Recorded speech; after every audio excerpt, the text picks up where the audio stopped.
কখনো সময়কে অভিশাপ দিও না, কারণ স্বয়ং আল্লাহই হলেন আদ-দাহার। তিনি নিজেই সময়।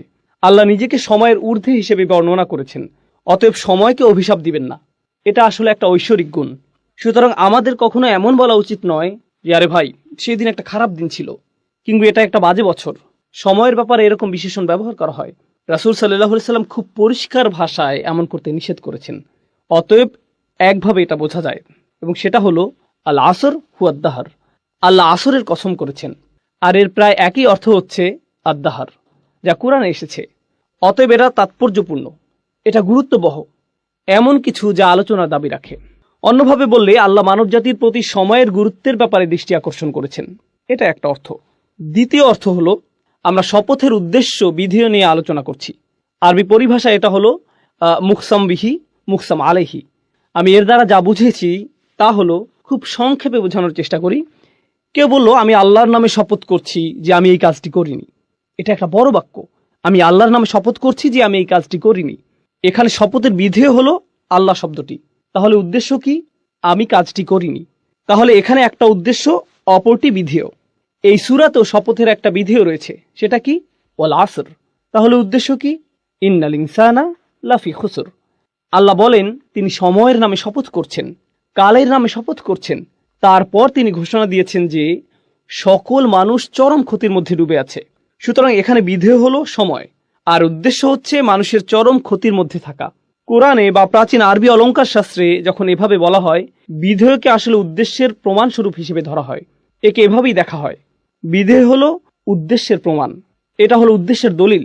অন্যভাবে বললে, আপনি যদি বলেন মানুষ ক্ষতির মধ্যে রয়েছে, কেউ হয়তো বলল আপনার প্রমাণ কি? এই সূরার আলোকে মানুষের ক্ষতির মধ্যে থাকার প্রমাণ কি? মানুষের দেউলিয়া হয়ে যাবার প্রথম প্রমাণ কি? সময় নিজেই এর প্রমাণ। মানুষ সব সময় কোন জিনিসটি হারাচ্ছে? সময়, রাইট? এটা এমন একটা সম্পদ যা আমরা কখনোই ধরে রাখতে পারি না। আমরা কখনোই এই ঘন্টা, এই সময়, এই সেকেন্ড এগুলো ধরে রাখতে পারি না। এটা চলে যাচ্ছে, আর এটা এভাবে চলে যেতেই থাকবে। এটা এমন কিছু নয় যে আপনি সঞ্চয় করে রাখবেন, পরে প্রয়োজন মতো ব্যবহার করবেন। আর বলে রাখি, আমরা কিন্তু অনেক সময় ইতিমধ্যে হারিয়ে ফেলেছি। আপনি আপনার জীবনের পেছনের দিকে তাকালে দেখতে পাবেন আপনার জীবনে অনেক সুযোগ ছিল যা আপনি কাজে লাগাননি। আপনি আপনার সময়কে সুন্দরভাবে কাজে লাগাতে পারতেন, কিন্তু আপনি লাগাননি।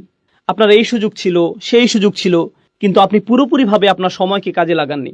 সুতরাং সময়ের আফসোস আপনি ইতিমধ্যেই করেছেন, কিন্তু আপনার এই আফসোস থেকে শিক্ষা নিয়ে ভবিষ্যতে একে ভালোভাবে কাজে লাগানোর ব্যাপারে মনোযোগী হতে হবে। কিন্তু এখানে আল্লাহ দুটো জিনিসকে একসাথে জুড়ে দিয়েছেন। মানব জাতির ক্ষতির ব্যাপারটি যার সাথে জুড়ে আছে সেটা হলো সময়, যা অপরটির প্রমাণস্বরূপ। সূরা আসরকে বোঝার আরেকটি উপায় হলো, আমরা একটু পরে ইমাম শাফির মন্তব্য পড়ব।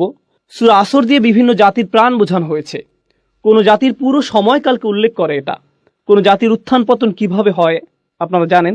কোনো জাতির উত্থান পতন কিভাবে হয় আপনারা জানেন। অতএব যখন আল্লাহ ওয়াল আসর শব্দটি ব্যবহার করেন, তিনি শুধু একটা দিনের সময় বোঝাননি, বা কোনো একজন মানুষের জীবনকেই নয়, বরং একটা জাতির পুরো সময়কে বুঝিয়েছেন। আর কোনো জাতির এই উত্থান পতনই হলো এর প্রমাণ যে মানুষ ক্ষতির মধ্যে নিমজ্জিত আছে। ইতিহাস নিজেই মানুষের ক্ষতিতে ডুবে থাকার একটা প্রমাণ। ওয়াল আসর ইন্নাল ইনসানা লাফি খুসর, এটা দিয়ে আল্লাহ এটিই বুঝিয়েছেন। আরো সামনে আগালে আমরা মুকসাম বিহি, মুকসাম আলাইহি এর আরো একটা উদাহরণ দেখতে পাই। এখানে শপথের বিধে হচ্ছে এর উদ্দেশ্যের একটা সাক্ষী। এটা কিছুটা ভিন্ন ব্যাপার। আমরা দুটি বিষয়ের কথা বলেছি। বিধে হলো উদ্দেশ্যের প্রমাণ, এটা একটা ব্যাপার। দ্বিতীয় বিষয় হচ্ছে বিধেয় হচ্ছে উদ্দেশ্যের একটা সাক্ষী।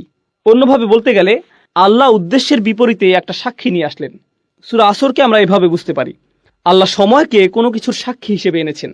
কিসের সাক্ষী হিসেবে এনেছেন? এটাই যে কোনো সন্দেহ ছাড়াই মানুষ ক্ষতির মধ্যে আছে। এর মানে কি? এর মানে সমগ্র মানব জাতি।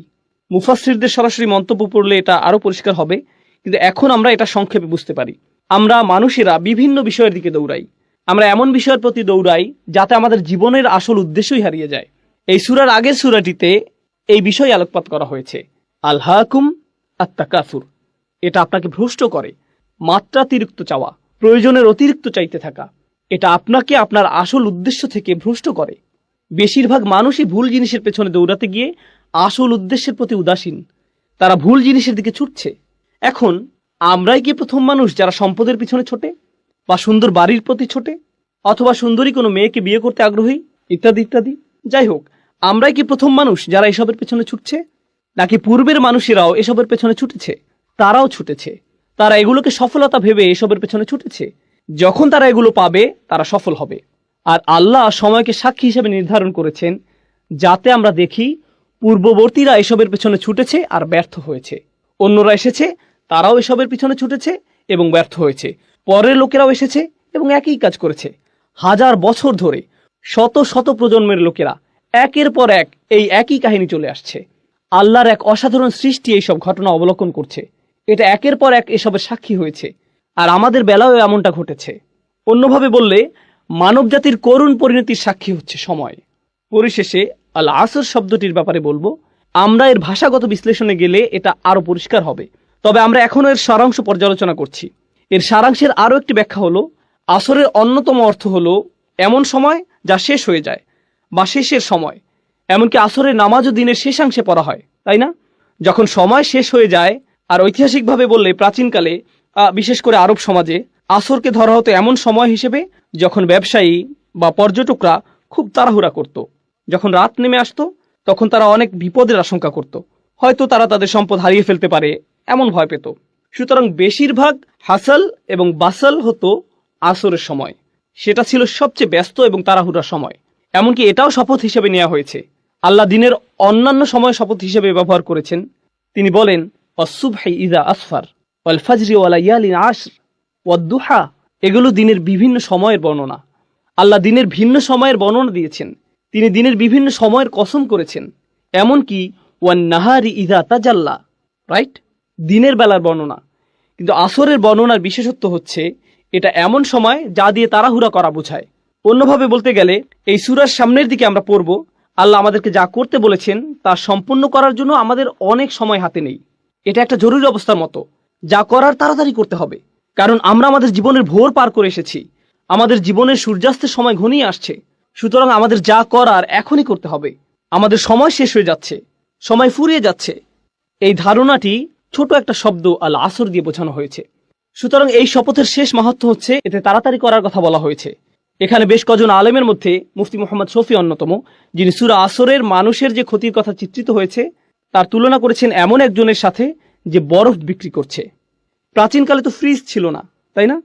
সুতরাং বরফ বিক্রেতার তো খুব বেশি সময় নেই, আর এটা দ্রুত গলে শেষ হয়ে যাচ্ছে। তাকে এই সময়ের মধ্যেই ক্রেতার কাছে পৌঁছাতে হবে এবং এগুলো বিক্রি করতে হবে। আর যদি সময় ফুরিয়ে যায় তাহলে এই সকল পরিশ্রম বৃথা যাবে। অতএব তার যে কাজ তা তাড়াতাড়ি সম্পন্ন করতে হবে। এই সূরার মাঝের আয়াতের সারাংশ নিয়ে আমরা পরে আলোচনা করব। শেষ আয়াতটি নিয়ে একটা কথা এখানে বলতে চাই। মূলত সূরা আসরের শেষ আয়াতটিতে 4টি অংশ আছে, এমনটি ভাবা হয়। অবশ্যই সহজ করে দেখলে এমনই মনে হবে। ইল্লাল্লাযীনা আমানু প্রথম অংশ, আমিলুস সলিহাত দ্বিতীয় অংশ, ওয়াতাওয়াসাউ বিল হক তৃতীয় অংশ, ওয়াতাওয়াসাউ বিস সবর চতুর্থ অংশ। তাহলে এখানে 4টি শর্ত রয়েছে। প্রথম শর্ত হলো যারা ঈমান আনবে, দ্বিতীয় হলো যারা সৎ কাজ করবে, ভালো কাজ করবে, তৃতীয় হলো তারা তাদের সর্বোচ্চ চেষ্টা দিয়ে একে অপরকে সত্যের কথা বলবে, চতুর্থ হলো ধৈর্যের ব্যাপারেও তারা একই কাজ করবে। এগুলো হলো উল্লেখিত 4টি শর্ত। কিন্তু এর সারাংশ বোঝার জন্য আমরা এখন যে বিষয়টি বুঝবো তা হলো এই 4টি বিষয় হচ্ছে আসলে একটা বিষয়। এদেরকে দেখতে 4টি আলাদা বিষয় মনে হলেও এগুলো আসলে একটা বিষয়। এগুলো হলো লাজেম ও মালজুম। এগুলো আবশ্যিকভাবে একটা অপরটির সাথে যুক্ত। এগুলোকে আসলে আলাদা করা যায় না। আর আসলে বাকি সবকিছুই প্রথমটির ফলাফল, সেটা হচ্ছে ঈমান। প্রথম যে বিষয়টি বলা হয়েছে তা হলো ঈমান। আর এরপর আরো 3টি বিষয় বলা হয়েছে।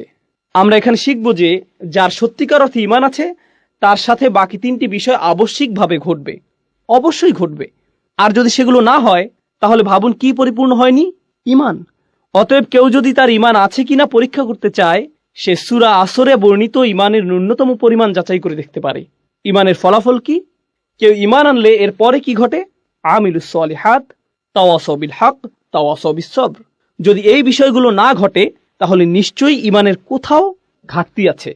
আর বলে রাখি, এই সবগুলোই একটি অপরটির সাথে গভীরভাবে জড়িত। ধরা যাক আপনি যদি দ্বিতীয় পয়েন্টটি নেন, আমিলুস সলিহাত, তারা সৎ কাজ করে। এরপরে কি আছে? তারা সত্যকে উপভোগ করে। তারা ভালো কাজ শুধু নিজেদের মধ্যে রাখে না, প্রচলিত অর্থে এই ভালো কাজ অন্যদের মধ্যেও ছড়িয়ে দেয়, সত্যকে অন্যদের মধ্যে ছড়িয়ে দেয়। অন্যভাবে বললে, আপনি যদি সত্যিই ভালো কাজ করেন, এটা শুধু আপনার নিজের কাছে রাখা আপনার জন্য অসম্ভব হবে। এটা সম্ভব নয়। অবশ্যম্ভাবীভাবেই আপনি এটা অন্যদের কাছে ছড়িয়ে দেবেন। এটাই ভালো কাজের নমুনা।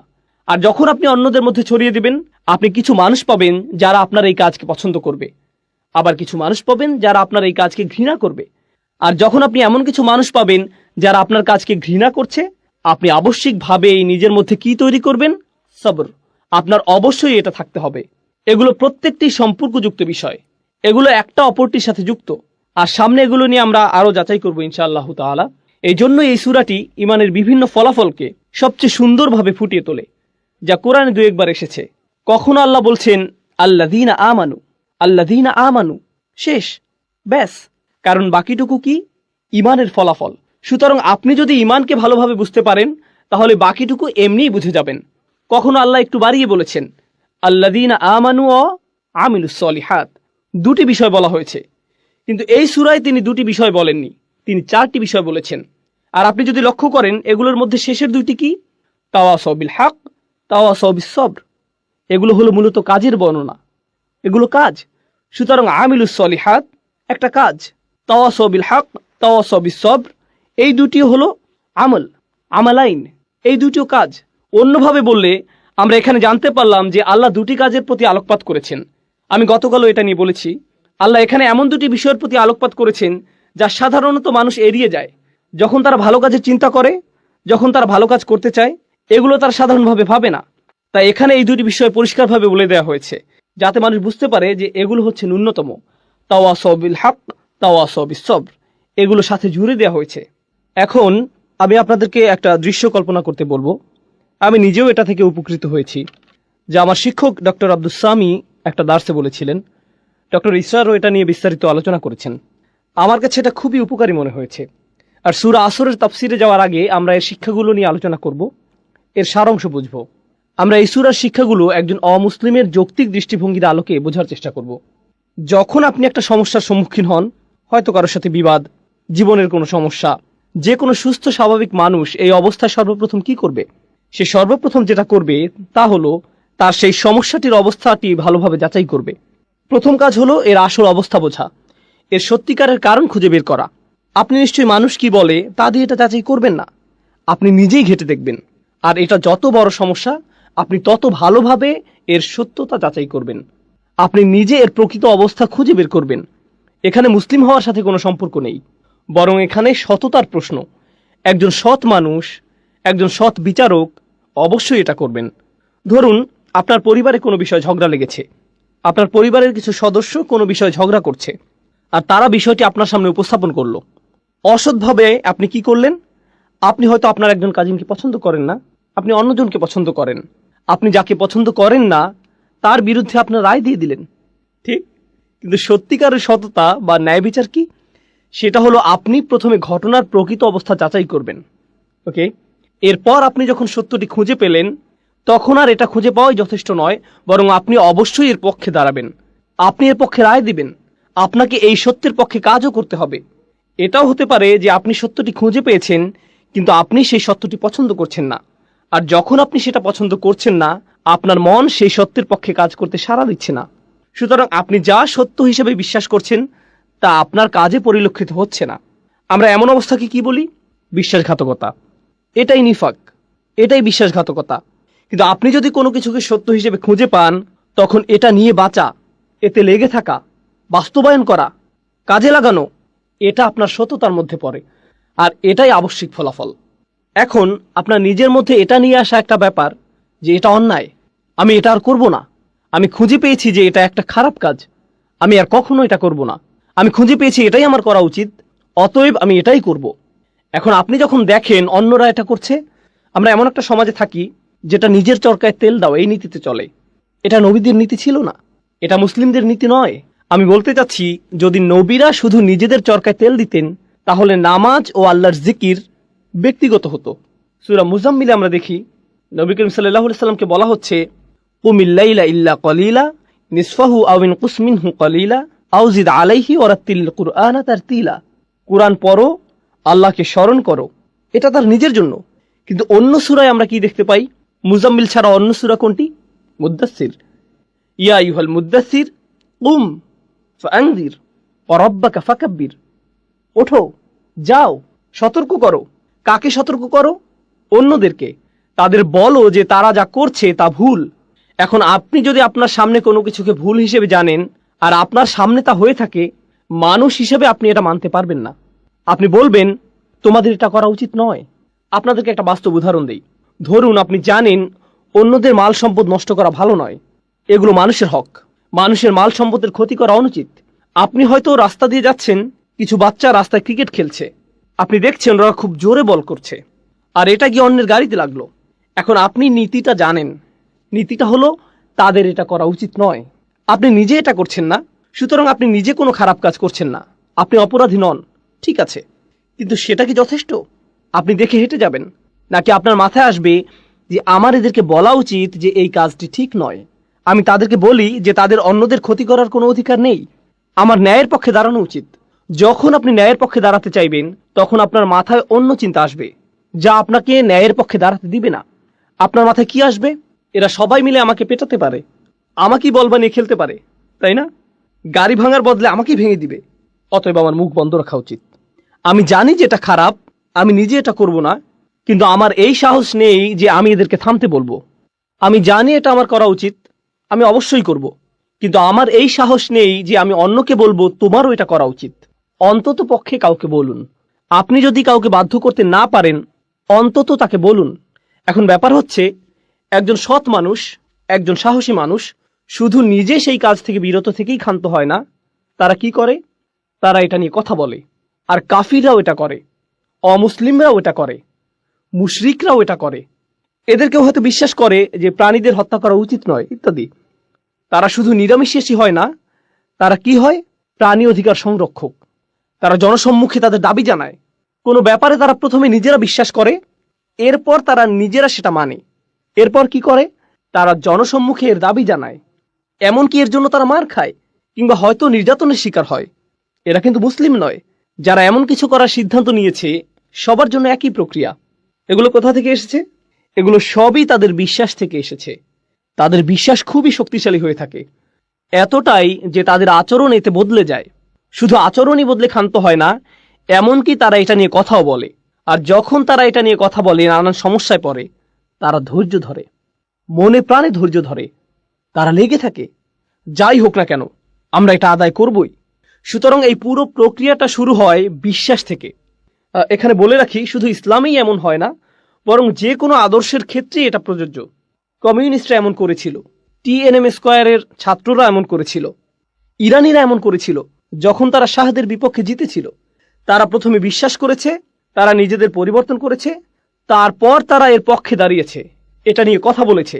যখন কোনো সমস্যায় পড়েছে, তারা ধৈর্য ধরেছে। এমনকি অমুসলিমদের ইতিহাসেও তাকালে গান্ধীর বিপ্লব সম্পর্কে দেখতে পারেন, একই ধারণা, একই যৌক্তিক মূলনীতি। বলে রাখি, মুসলিমদের কথা বাদ দিলাম, অমুসলিমদের মধ্যেও যখন কেউ এমন প্রচেষ্টা করে, যারাই এই নীতি অবলম্বন করেছে, এর অনুসরণ করেছে, তারাই ইতিহাসের নায়ক হিসেবে আবির্ভূত হয়েছে। যে এই নীতি মেনে নিয়েছে, ইতিহাসের নায়ক হিসেবে গণ্য হয়েছে। মার্টিন লুথার কিং বা যেই হোক, তাদেরকে ইতিহাসের সেরা মানুষ হিসেবে দেখা হয়, কারণ তারা তাদের বিশ্বাসে লেগেছিল আর তারা ন্যায়ের পক্ষে দাঁড়িয়েছিল। যে কোনো মূল্যেই হোক না কেন, তাদের জন্ম মৃত্যুদিন পালিত হয়, তাদেরকে নিয়ে বই লেখা হয়েছে, ভাস্কর্য করা হয়েছে। এসবই করা হয়েছে কারণ তারা যে দেশ বা সংস্কৃতি থেকে আসুক না কেন, এটা হলো সততার প্রতি মানুষের সম্মান। কিন্তু ভাবুন, আপনি কোনো কিছুর জন্য লড়াই করছেন যা মূলত পরিপূর্ণ নয়। ইতিহাসের মহান মানুষেরা এর জন্য লড়াই করেছেন, তাদের চেষ্টা সংগ্রাম অনুসরণীয়। তারা এই লড়াইয়ে তাদের জীবন দিয়েছেন, যা হয়তো সত্যের পক্ষে, কিন্তু এটা কেবল সত্যের একটা ক্ষুদ্র অংশ, এটা পরিপূর্ণ নয়। কিন্তু আল্লাহ আমাদেরকে সত্যের পুরোটাই দিয়েছেন। তাহলে তারা যদি সত্যের ক্ষুদ্র একটা অংশের জন্য এতটা ত্যাগ করতে পারেন, আপনি কি এই সকল মানবাধিকার কর্মীর সাথে একজন মুসলিমের তুলনা করতে পারেন? একজন মুসলিমের কতটা ত্যাগের জন্য প্রস্তুত থাকা উচিত? আর তারা যদি নিজেকে পরিবর্তনে এতটা সচেষ্ট হয়, তাহলে একজন মুসলিমের নিজেকে পরিবর্তনে কতটা সচেষ্ট হওয়া উচিত? তারা যদি কোনো দাবি আদায়ে এতটা সোচ্চার হয়, তাহলে একজন মুসলিমের কতটা সোচ্চার হওয়া উচিত? তারা যদি কোনো একটা অন্যায়ের বিরুদ্ধে এতটা প্রতিবাদ জানাতে পারে, একই সাথে তাদের বিশ্বাসে একাগ্র থেকে সত্যের পক্ষে দাঁড়াতে পারে, কথা বলতে পারে, তা যে কোনো মূল্যেই হোক না কেন, আল্লাহর জন্য একজন মুসলিমের তার চেয়ে কতটা বেশি সোচ্চার হওয়া উচিত? কাফিরদের মধ্যেও ঈমানের গুণ থাকতে পারে, তারা সবরের ক্ষেত্রে এতটাই দৃঢ় হয়ে দাঁড়াতে পারে, এমনকি একজন মুসলিমের চেয়েও। এই জন্য সূরা আল ইমরানের শেষে আল্লাহ বলছেন, ইয়া আইয়ুহাল্লাযীনা আমানু ওয়াসবিরু ওয়াসাবিরু ওয়ারাবিতু ওয়াত্তাকুল্লাহ। তোমরা যারা বিশ্বাস স্থাপন করেছো, যারা নিজেদেরকে ধৈর্যশীল বলে দাবি করো, তোমরা ধৈর্যে প্রতিযোগিতা করো। অর্থাৎ আপনার শত্রুদের মধ্যেও সবর আছে, তাদের বিশ্বাস আছে, তারা সেই অনুযায়ী কাজ করে। আর এটা যত কঠিনই হোক না কেন, আমাদের ধৈর্য ধরতে হবে, আমাদের সামনে এগিয়ে যেতে হবে। আপনাকে তাদের সাথে সবরের প্রতিযোগিতায় নামতে হবে এবং প্রতিনিয়ত এটা চালিয়ে যেতে হবে। ওয়ারাবিতু ওয়াত্তাকুল্লাহ। আর আপনার এমন কিছু আছে যা তাদের নেই। আপনার তাকওয়া আপনাকে শক্তি দেবে, তাদের তাকওয়া নেই, এটা তাদের শক্তি যোগাবে না। আপনি সবরের এই প্রতিযোগিতায় তাদেরকে হারাতে পারবেন।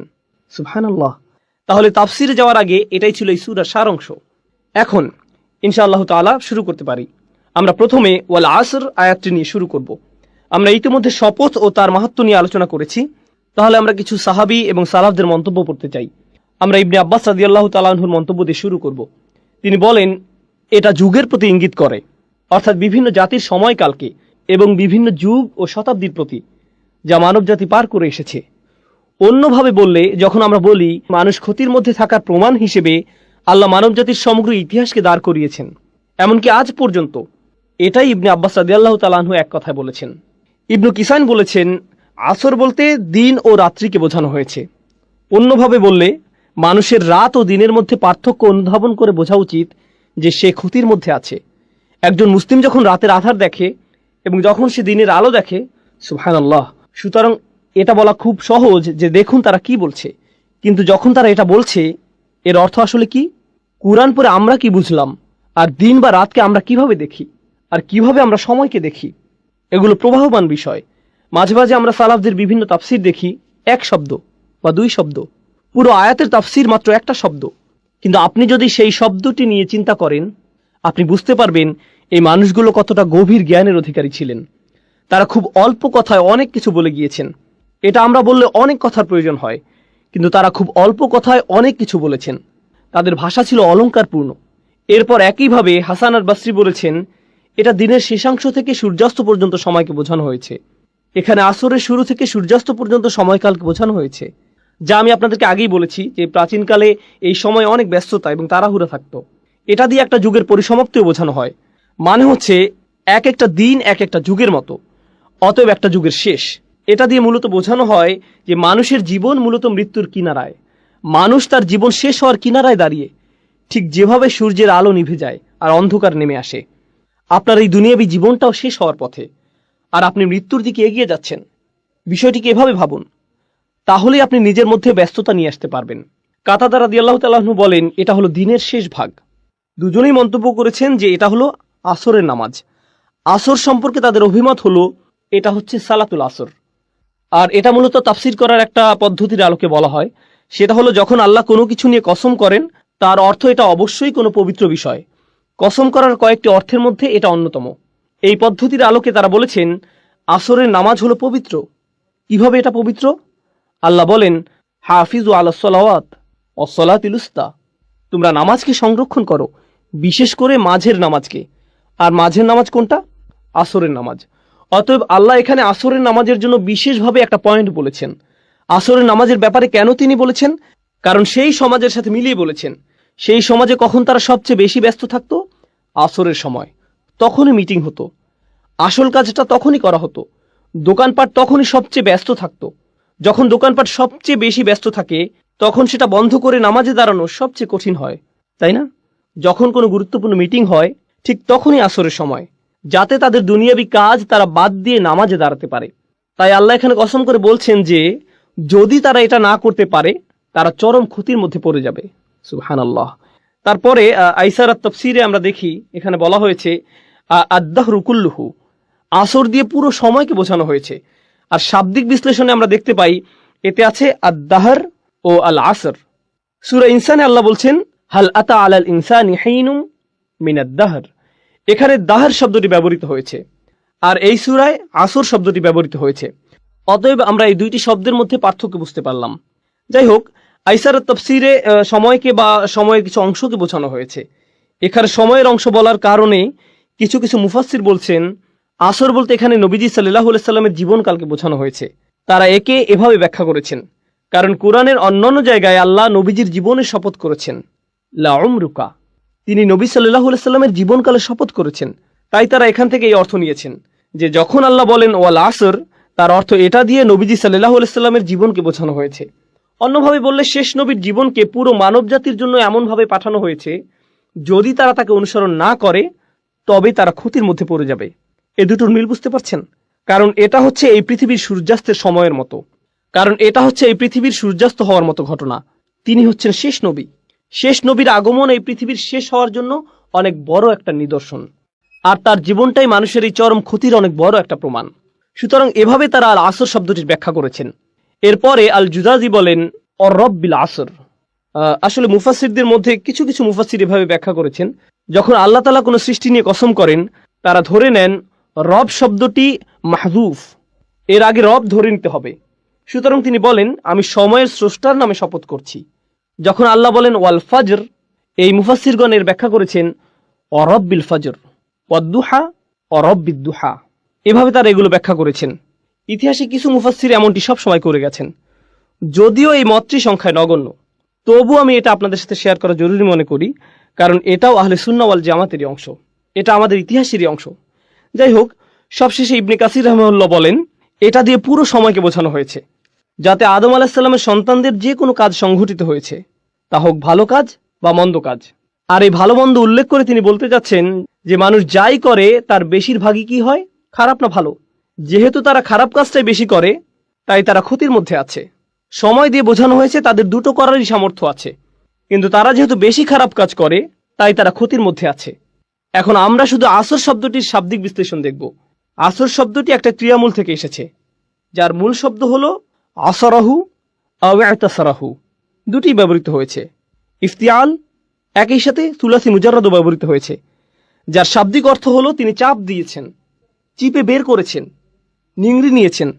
এমন কোনো কাপড়ের কথা ভাবুন যা পানিতে চুবানো ছিল, আপনি সেটাকে তুলে এমনভাবে নিংড়ে নিলেন যাতে সমস্ত পানি বের হয়ে আসলো। এভাবে এটা ব্যবহৃত হয়েছে। ফল দিয়ে ওটা বোঝা যেতে পারে, আপনি এমনভাবে ফল চাপ দিলেন যাতে এর সমস্ত রস বের হয়ে আসলো। আরবিতে রস বলা হয় আসিরকে, আর এর ক্রিয়ামূল হলো ইতাসারাহু।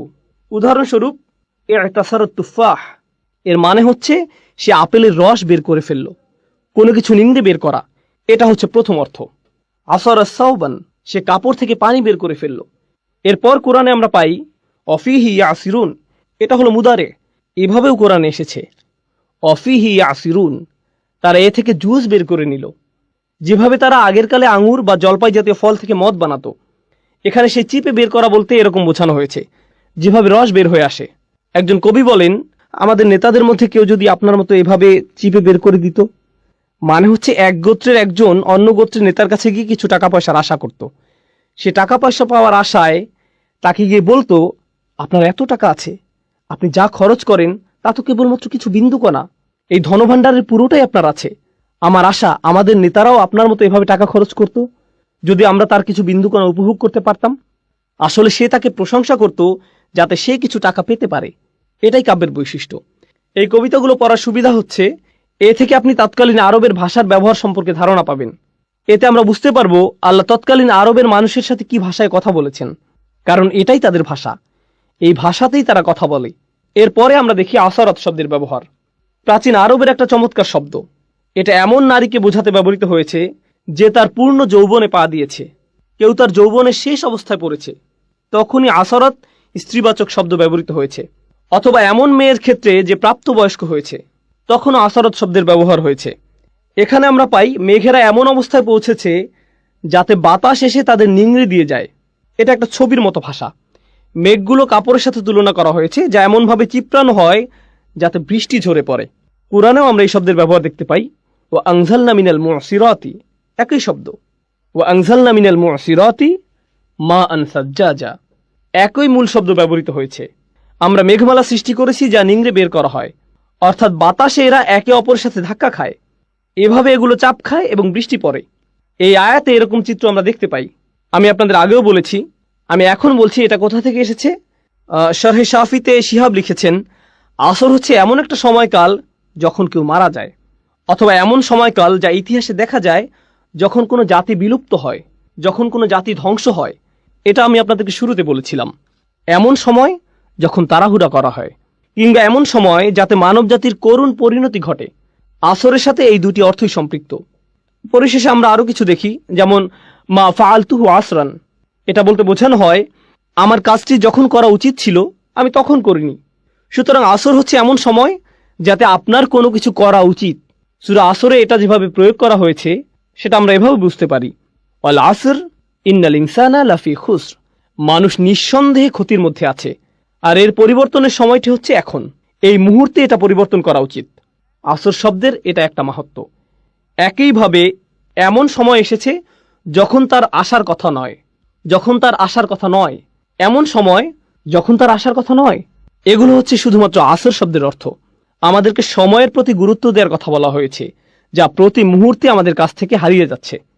মুফাসসিরদের বিভিন্ন মন্তব্যের সূক্ষ্ম ব্যবহার বা ব্যাকরণগত পর্যালোচনা আমাদের কাছে কিছুটা কঠিন লাগতে পারে, কিন্তু আসুন আমরা ভেবে দেখি এটা কিভাবে আমাদের কাজে লাগতে পারে।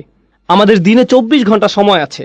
এর মধ্যে কয় ঘন্টা আমরা ঘুমিয়ে কাটাই, কয় ঘন্টা আমরা কাজ করি, কয় ঘন্টা আমরা দুনিয়ার সঞ্চয়ের কাজে ব্যবহার করি, হয়তো দুনিয়ার বিল পরিশোধ করার কাজে, কিন্তু কয় ঘন্টা আমরা আখিরাতের বিল পরিশোধ করার কাজে ব্যবহার করি, কয় ঘন্টা আমরা আল্লাহর হিসাব নিকাশের সামনে দাঁড়ানোর জন্য নিজেদের প্রস্তুত করি। এখানে বাৎসরিক একটা হিসেব আপনাকে দিতে হবে, কিন্তু আসল হিসাব সামনে আসছে, যেখানে আমাদের প্রত্যেকটি কাজের হিসাব আমাদের দিতে হবে। আমি এটা সবসময় বলে থাকি, এই সূরায় আসর শব্দটির ব্যবহারের তাৎপর্য হলো এখানে একটা দিনের অংশ বোঝানো হয়েছে। আল্লাহ আমাদেরকে আমাদের পুরো জীবনকে তুলে ধরেছেন, যদিও এটা কেবলমাত্র একটা দিন, মাত্র একদিন। আপনি যদি একদিনের জন্য আপনার জীবনকে পরিবর্তন করতে পারেন, তাহলে আপনি আপনার জীবনকেই পরিবর্তন করলেন। কারণ অনেকেই জানেন, অনেকে এখানে ফুল টাইম চাকরি করেন, অনেকে ফুল টাইম ছাত্র, অনেকে সবসময় বাসায় থাকেন। এই দিনগুলো প্রায় একই রকম হয়ে থাকে, একই কাজ, একই রুটিন, একই কাজ বারবার করতে হয়। তাহলে আপনি যদি আপনার দিনের একটা অংশকে পরিবর্তন করতে পারেন, আপনি আসলে আপনার জীবনের একটা অংশকে পরিবর্তন করলেন। আপনি আপনার জীবনের অংশই পরিবর্তন করলেন, আর এই পরিবর্তন করার সময়টা চলে যাচ্ছে। আমি আপনাদের একটা পরামর্শ দেব, এটা তাফসির নয়, বরং আমার নিজের পরামর্শ। তা হলো, রমজানে আমরা আমাদের পরিবর্তন করি, আমরা পরিবর্তন করি। আমরা ঈদের সময় বিভিন্ন পরিবর্তন আনি, আমরা বিশেষ কোনো অনুষ্ঠানে আমরা আমাদের নিত্যকার রুটিনের পরিবর্তন আনি, হয়তো পরিবারের কোনো সদস্যদের মৃত্যুতে, হয়তো সন্তান জন্মের উপলক্ষে, ইত্যাদি কারণে আমরা এই পরিবর্তনগুলো আনি। এরপরে আমরা আবার আমাদের রুটিনে ফিরে যাই, কারণ আমাদের কোনো তাড়াহুড়া কাজ করে না। আপনি দেখবেন, আপনি কখনো বলবেন না আমি আগে ঠিক 9টায় কাজে যেতাম, আমি এভাবে কিছুদিন গিয়েছি, কিন্তু এখন আমি কিছুটা অলস হয়ে পড়েছি, এখন আমি 10টায় বা 11টায় যাই। আপনি এমন বলবেন না, কারণ আপনি জানেন যে আপনি তাহলে বরখাস্ত হবেন। আপনি জানেন যে আপনাকে সেখানে সময় মতো থাকতেই হবে। আসলে আপনি নিজেকে এমনভাবে তৈরি করেছেন যেখানে আপনাকে সময় মতো থাকতেই হবে। আপনার প্রতিদিন সেখানে সময় মতো উপস্থিত হওয়া ছাড়া কোনো উপায় নেই, এছাড়া আপনার কোনো পথ নেই। এভাবে ভাবার কারণে আপনার ধারাবাহিকতা ধরে রাখা সহজ হয়েছে। এখন আর এটা তেমন কোনো কঠিন বিষয় নয়, আপনাকে এটা করতেই হবে। এই নিয়ে দুইবার ভাবার প্রয়োজনও নেই। কেউ আপনাকে হয়তো বলল, ভাই তুমি এটা কিভাবে পারো? আমাকে এটা করতেই হবে। কিভাবে পারি জানি না, আমাকে শুধু এটা এভাবেই করতে হয়। আমরা যদি সত্যিকার অর্থে বিশ্বাস করি, যেভাবে আমরা বিশ্বাস করি যে আমরা যদি সময় মতো উপস্থিত হতে না পারি তাহলে আমরা চাকরি হারাবো, আমরা যদি সত্যি সত্যি বিশ্বাস করি আমরা একটা ক্ষতির দিকে এগিয়ে যাচ্ছি, আর এখানে এমন কিছু আচরণ আছে যা আমাদের মধ্যে আনতে হবে, যেমন নামাজে নিয়মিত হওয়া, উদাহরণস্বরূপ খারাপ কাজ থেকে বিরত থাকা। যদি আমরা সত্যিই বিশ্বাস করি যে আমাদের আচরণের পরিবর্তন না হয় তাহলে আমরা ক্ষতির মধ্যে পড়ে যাব, যেভাবে আমরা চাকরি হারাই। আপনি দেখবেন কোনো ইমিগ্রেশন অ্যাপয়েন্টমেন্টের জন্য মানুষ দেরি করে না, সেখানে মানুষ 2 ঘন্টা আগে গিয়ে বসে থাকে। তারা হয়তো আগের রাত থেকে প্রস্তুতি নিয়ে বসে থাকে, কারণ হয়তো সেখানে ভোরে 6টায় যেতে হবে, তাই হয়তো সে রাতে ঘুমাবেও না, সে আগে আগে যাবে, কারণ সে নিজেকে জানে সে যদি দেরি করে তাহলে সে ক্ষতির মধ্যে পড়ে যাবে। আমরা যদি সত্যিকার অর্থে বিশ্বাস করি যে এমন আচরণ আমাদেরকে ক্ষতির মধ্যে নিয়ে যাবে, তাহলে একটা দিন পরিবর্তন করা আসলে পুরো জীবনকে পরিবর্তন করাই খুব সহজ হয়ে যায়। কিন্তু কখন এটা সহজ হয়? যখন সেখানে বিশ্বাস থাকে। এই জন্যই যখন আল্লাহ খুসর নিয়ে বলছেন, সর্বপ্রথম কোন ব্যতিক্রম নিয়ে তিনি বলছেন? কারা? যারা বিশ্বাস করে। এটা কিন্তু সাধারণভাবে বলা নয়, আচ্ছা যারা বিশ্বাস করলো তারা বেঁচে গেল, না। আমরা এখানে এমন সাধারণ বিশ্বাসের কথা বলছি না, এটা হচ্ছে সত্যিকার গভীর আস্থা। আমি যা করছি তা সরাসরি আমার সফলতার সাথে যুক্ত, সরাসরি আমার ব্যর্থতার সাথে যুক্ত। তার চেয়ে ভালো আমি আমাকে পরিবর্তন করি, তার চেয়ে ভালো আমি তাই করি যা আমার করা উচিত। এটা শুধুমাত্র আসর শব্দে এমন বোধ আসা উচিত। এটা যেভাবে চিপে বের করে দেয়, নিঃশেষ করে দেয়, আর আমার এত সময় নেই। এখানে যারা ছাত্র আছেন, আপনারা হয়তো কোনো অ্যাসাইনমেন্ট আছে আর আপনি সেটা ভুলে গিয়েছেন, আর সময় চলে যাচ্ছে। একজন ছাত্রের মধ্যে তখন যে ধরনের তাড়াহুড়া দেখা যায়, ফাইনাল পরীক্ষার আগে যে ধরনের ব্যস্ততা দেখা যায়, ট্যাক্সের সময় একজন অ্যাকাউন্টেন্টের মধ্যে যে ধরনের ব্যস্ততা দেখা যায়, যে ব্যস্ততা আপনি দেখবেন, উদাহরণস্বরূপ আপনি যদি কাজে দেরি করেন, আপনি বাসায় যে ধরনের আচরণ করবেন, আপনার আচরণ পুরো পাল্টে যাবে। আপনি কোনোভাবেই দেরি করতে চাইবেন না। আপনি সবার সাথে এমন আচরণ করবেন যেন কাউকে আপনি পাত্তা দেন না। আপনি সকালের খাবার কিছুরই তোয়াক্কা করছেন না, আপনি চলে যান, কারণ আপনার ব্যস্ততা আছে। আপনি জানেন যে আপনি যদি না যান তাহলে আপনি সমস্যায় পড়বেন। আপনি পুরোপুরি জানেন আমাদেরকে এই আস্থা নিজের দিনের ব্যাপারেও আনতে হবে।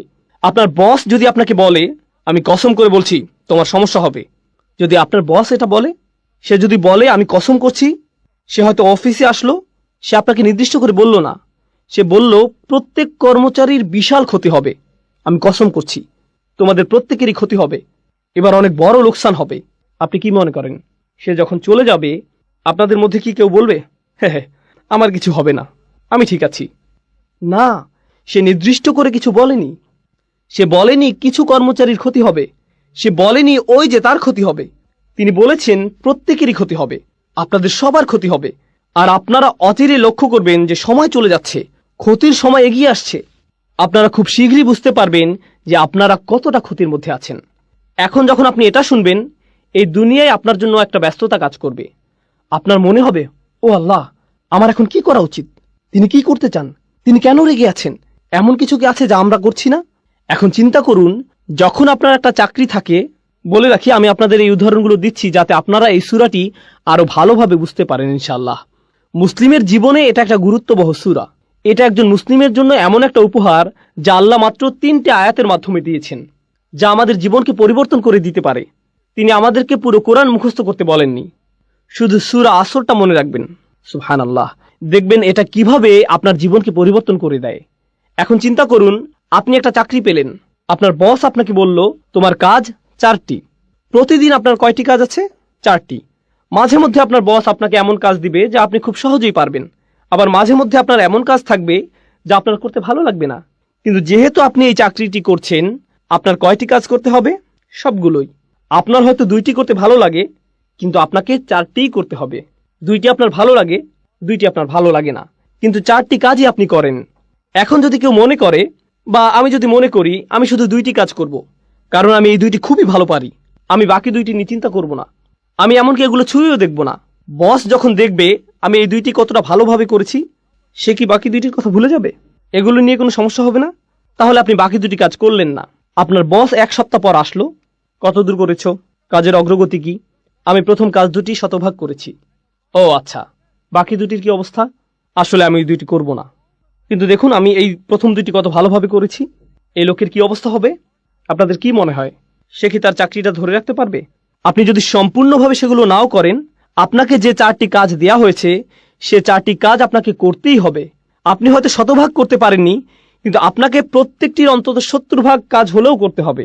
এটা কোনো একটা কাজের 100% করার চেয়েও ভালো। বুঝতে পারছেন? তাহলে যখন আল্লাহ 4টি কাজের কথা বলছেন, ইল্লাল্লাযীনা আমানু ওয়া আমিলুস সলিহাত ওয়া তাওয়াসাউ বিল হক ওয়া তাওয়াসাউ বিস সবর, তখন আমরা বলি ঈমান। আমাদের ঈমান নিয়ে কাজ করতে হবে, কিছু ভালো কাজ। আর আর বাকিগুলো, ওগুলো তো আলেমদের জন্য, ওগুলো শায়েখদের কাজ, ওগুলো দায়ীদের কাজ, ওগুলো অন্যরা করবে, এগুলো আমার কাজ নয়। তাহলে আপনি এখানে কি করছেন? আল্লাহ বলেন এই 4টি কাজ যারা করবে না তাদের প্রত্যেকেই বিশাল ক্ষতির মধ্যে আছে, কিন্তু আপনি শুধু 2টা করছেন, বা 1টা বা 3টা। ব্যাপারটা এমনই, আপনি এর মধ্যে থেকে বাছাই করছেন যে আপনাকে ক্ষতির মধ্যে নিয়ে যাবে, এর কোনো ফলাফল পাবেন না। এই সূরার মাধ্যমে এমন দৃষ্টিভঙ্গি আমাদের তৈরি করতে হবে। আমি আজকে আরো 10 মিনিট নেব, সম্ভবত আমাদের তৃতীয় একটা সেশনের প্রয়োজন হবে ইনশাআল্লাহ তাআলা। আমি ভেবেছিলাম হয়তো আমাদের 3টা সেশন লাগতে পারে, ওয়ালিল্লাহিল হামদ। আচ্ছা, এখন একটু ইন্নাল ইনসানা লাফি খুসর এটা নিয়ে কথা বলা যাক। প্রথমত, ইন্না শব্দটি আরবি ভাষায় ইন্না দিয়ে কেবলমাত্র নির্দিষ্টতা বোঝায় না, বরং এমন লোকদের প্রতি ইঙ্গিত করে যারা আপনার কথায় সন্দিহান। ইন্না শব্দটির মাধ্যমে এখানে ইন্নাল ইনসানা লাফি খুসর এই আয়াতের মাধ্যমে আমরা বুঝতে পারি যে বেশিরভাগ মানুষ যখন এটা শুনে কি করে? তারা অবিশ্বাস করে। তারা ভাবতে পারে না যে এতটা খারাপ হতে পারে। এটা আসলে এত খারাপ হতে পারে না। আপনি খুবই হতাশাজনক কথা বলছেন। এটা এত খারাপ নয় ভাই। তাই আল্লাহ আপনাকে সুনিশ্চিত করে বলছেন অবশ্যই এটা এমনই। ইন্না ভাষাগতভাবে এটা ইজালাতিশ শাক, এটা সন্দেহ দূর করার জন্য ব্যবহৃত হয়েছে। তার মানে এই সন্দেহ আগে থেকেই ছিল। আপনি হয়তো ভাবছেন এটা কাফিরদেরকে বলা হচ্ছে। কিছু কিছু মুফাসসির বলছেন আল ইনসান আই আল কাফির, কিন্তু কিছু কিছু মুফাসসির আবার এর বিপক্ষে শক্ত প্রমাণ উপস্থাপন করেছেন। কিভাবে? কারণ এর শেষের ইল্লা দিয়ে ব্যতিক্রম বুঝিয়েছে। কারণ আল্লাহ এখানে পুরো মানব জাতির ব্যতিক্রম উল্লেখ করেছেন। যদি তিনি এখানে কাফিরদেরকে বুঝাতেন তাহলে ব্যতিক্রম উল্লেখ করার প্রয়োজন হতো না। কাফির তো কাফিরই, কিন্তু যেহেতু এখানে ইল্লা দিয়ে ব্যতিক্রম বোঝানো হয়েছে, সেহেতু এখানে প্রত্যেকটি মানুষকে আলাদাভাবে বোঝানো হয়েছে। এখন আমরা ইনসান শব্দটি সংক্ষেপে বুঝতে চাই। ইনসান শব্দটি আমরা আগেও পড়েছি, কারণ এই শব্দটি আগেও বহু সূরায় এসেছে। ইনসান শব্দটির কয়েকটি মূল আছে। এর মধ্যে একটা হলো নিসিয়ান, মানে হলো ভুলে যাওয়া। অর্থাৎ মানুষকে মনে করানো প্রয়োজন যে সে খুব ভয়াবহ ক্ষতির মধ্যে আছে, কিন্তু পরক্ষণেই কি ঘটে? সে ভুলে যায়। আপনি খুতবা শুনেন, আপনাকে স্মরণ করানো হয়, আপনার চিন্তা আসে আর আপনি ভাবেন ভাই আমার কাজের ব্যাপারে সচেতন হওয়া প্রয়োজন। আর যখন আপনি মসজিদের পার্কিংয়ে হয়তো কোনো গাড়ি দেখলেন, আপনি সব ভুলে গেলেন। ইনসান, আল্লাহ মানুষকে এই পৃথিবীতে পাঠানোর আগে এই মানুষের ব্যাপারে এটা বলে দিয়েছেন। আলাস্তু বিরব্বিকুম ক্বালু বালা শাহিদনা। সূরা আরাফে তিনি বলেন, আমি কি তোমাদের প্রভু নই?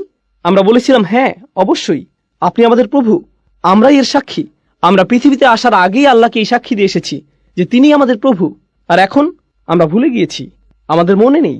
আমরা লা ইলাহা ইল্লাল্লাহ বলার গুরুত্ব হারিয়ে ফেলেছি। মুহাম্মদুর রাসূলুল্লাহ সাল্লাল্লাহু আলাইহি সাল্লাম এই বলার শক্তি হারিয়ে ফেলেছি, আমরা ভুলেই গেছি। সুতরাং ইনসান শব্দটি এখানে ফার্দদের সমর্থক হিসেবে এসেছে, আলাদা ব্যক্তি। আর নাফস লোকটি, কিছু শব্দ আছে যেগুলো সমর্থক, আল বাশার মানুষ, আর নাস, কিন্তু এখানে এসেছে ইনসান। এর দুইটা তাৎপর্য আছে। একটা হলো আমাদের ভুলে যাওয়ার প্রতি ইঙ্গিত, আর দ্বিতীয় হলো ইনসান শব্দটি দিয়ে আলাদা ব্যক্তি বোঝায়, যা হলো ইসমে জিন্স। এর মাহাত্ম্য হলো এই শব্দটি দিয়ে দুটি বিষয় বোঝানো হচ্ছে। এটা সমগ্র মানব জাতিকে সম্পৃক্ত করে, আবার একই সাথে এটা একক বোঝায়। এখানে শিক্ষণীয় একটা বিষয় আছে। ইনসান শব্দটির ব্যাপারে ছোট একটা বিষয় বলে আজকে শেষ করবো ইনশাআল্লাহ। তা হচ্ছে দায়িত্বের ব্যাপ্তি নিয়ে। মনোবিজ্ঞানে দায়িত্বের ব্যাপ্তি বলে একটা কথা আছে। এখানে যারা আছেন আমি আপনাদের সহজ করে বাড়ির উদাহরণ বা একটা ক্লাসরুমের উদাহরণ দিব। আমার বাসায় আমার বাচ্চারা আছে, আলহামদুলিল্লাহ আমার 5 জন সন্তান আছে। তারা সারা বাড়ি ছুটাছুটি করে। আমি যখন বাসা থেকে বের হয়ে যাই তখন যদি বলি দুষ্টুমি করো না, এটা বলে যদি দরজা বন্ধ করে দিই, আমি শুধু বললাম দুষ্টুমি করো না, তারা কি দুষ্টুমি করবে না? করবে। এটাই হচ্ছে দায়িত্বের ব্যাপ্তি। কিন্তু আমি দরজা খুলে যদি বলি হুসনা তোমার বোনকে জ্বালাবে না, ওয়ালিয়া দেয়ালে আঁকবে না, হুদা চিৎকার করবে না, আহমেদ ঘুমাতে যাও, আমি যদি নির্দিষ্ট করে বলি, তাহলে কি তারা তাদের দায়িত্বের ব্যাপারে বেশি সচেতন হবে না? অবশ্যই। যদি আমি সাধারণভাবে বলি তাহলে কি হবে? এটা নিশ্চয়ই অন্য কারো ব্যাপারে বলছে, তাহলে আমি ঠিক আছি। বুঝতে পারছেন? শিক্ষক ক্লাসে বললেন, ছাত্ররা হয়তো অনেক চেঁচামেচি করছে, শিক্ষক বললেন সবাই চুপ করো, সবাই কি চুপ করবে? কিন্তু শিক্ষক যদি একজনকে নির্দিষ্ট করে বলেন, বাকিদের জন্য উদাহরণ তৈরি করেন, সবার চিৎকার বন্ধ। বলে রাখি শিক্ষকদের জন্য এটা একটা ভালো পরামর্শ। আপনি একজনকে বলবেন করিম তুমি কি এভাবে কথা বলতেই থাকবে, একজনকে বলেন, সবার তখন কি হবে বলুন তো? সবাই চুপ। কেন? আপনি নির্দিষ্ট করে বলেছেন। এখানে দায়িত্বের কোনো প্রসারণ নেই, এখানে কোনো ভাগ নেই। আর বেশিরভাগ সময়ই যখন কাউকে দায়িত্ব দেয়া হয় সে ভাবে এটা গুরুত্বপূর্ণ, কিন্তু অবশ্যই অন্য কেউ আছে যে এটা করতে পারে। হ্যাঁ, এখানে সমস্যা আছে। ধরুন শিক্ষক ক্লাসে প্রবেশ করলেন, এসে বললেন তোমরা বিশাল সমস্যায় পড়তে যাচ্ছ। এটা কিছুটা ভয়ের, কিন্তু আমি যদি করিমকে বলি করিম তুমি জানো না তুমি কতটা সমস্যায় পড়তে যাচ্ছ, এটা কি করিমের জন্য অনেক বেশি ভয়ের না? অবশ্যই, তাই না? তাহলে এখানে যদি বলা হতো ইন্নান নাস আলা ফি খুসর, মানুষ ক্ষতির মধ্যে আছে, এটা একরকম।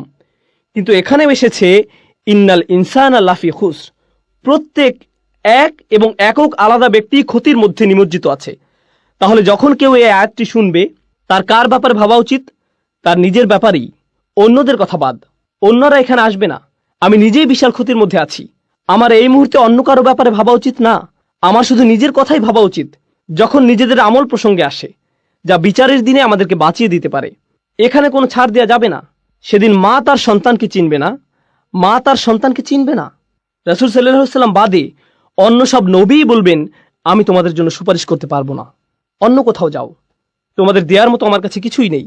এটা এমন একটা দিন যেদিন ভাই ভাইয়ের কাছ থেকে দূরে সরে যাবে। সবচেয়ে ভালো বন্ধু আর সেদিন বন্ধু থাকবে না।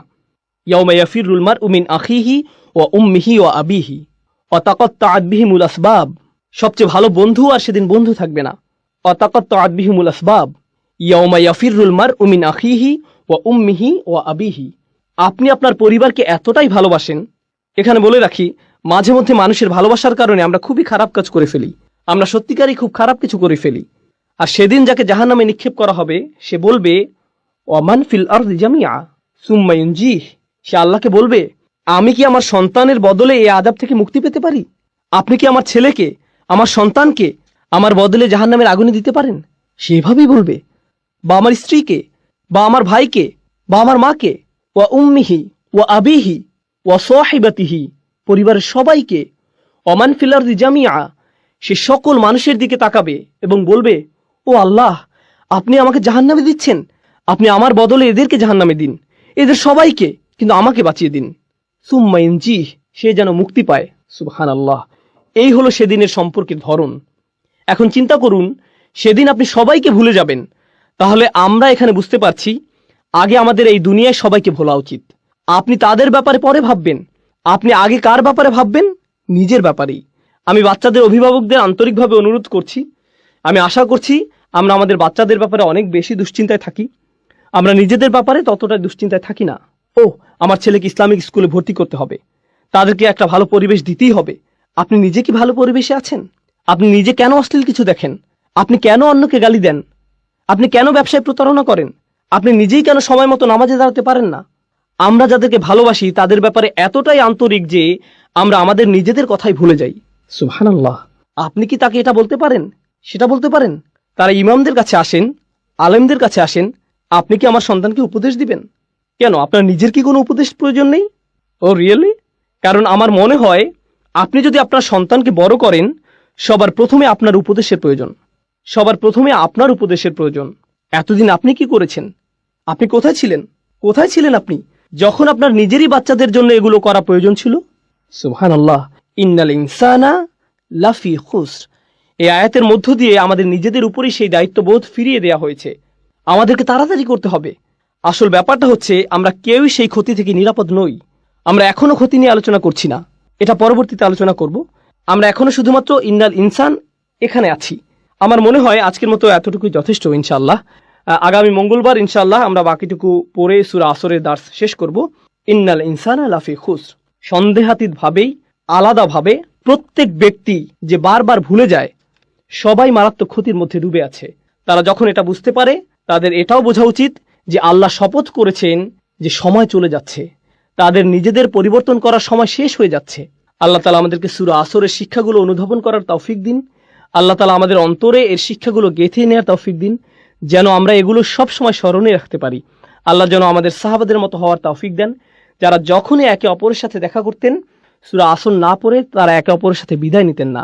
ওয়াল আসর ইন্নাল ইনসানা লাফি খুসর ইল্লাল্লাযীনা আমানু ওয়া আমিলুস সালিহাত ওয়া তাওয়াসাউ বিল হক ওয়া তাওয়াসাউ বিস সবর। আল্লাহুম্মা জাআলনা মিনাল্লাযীনা আমানু ওয়া আমিলুস সালিহাত ওয়া তাওয়াসাউ বিল হক ওয়া তাওয়াসাউ বিস সবর। আমিন ইয়া রাব্বাল আলামিন। ইনশাআল্লাহ সবার সাথে আগামী মঙ্গলবার আবার দেখা হবে। ওয়াসসালামু আলাইকুম ওয়া রাহমাতুল্লাহি ওয়া বারাকাতুহু।